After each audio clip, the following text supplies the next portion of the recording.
கோவை மாநகராட்சி 27வது வார்டிற்குட்பட்ட பகுதியில் ரூபாய் 20 லட்சம் மதிப்பீட்டிலான புதிய மழைநீர் வடிகால் அமைக்கும் பணி.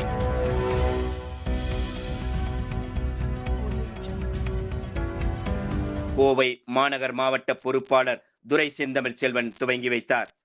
கோவை மாநகராட்சி வடக்கு மண்டலத்திற்குட்பட்ட வார்டு எண் 27 கங்குவார் வீதி, பேரநாயுடு வீதி, துரைசாமி லேஅவுட் பகுதியில் ரூபாய் 20 லட்சம் மதிப்பீட்டில் புதிய மழைநீர் வடிகால் அமைக்கும் பணியை 27வது மாமன்ற உறுப்பினர் அம்பிகா தனபால் முன்னிலையில் கோவை மாநகர் மாவட்ட பொறுப்பாளர் துரை செந்தமிழ் செல்வன் துவங்கி வைத்தார்.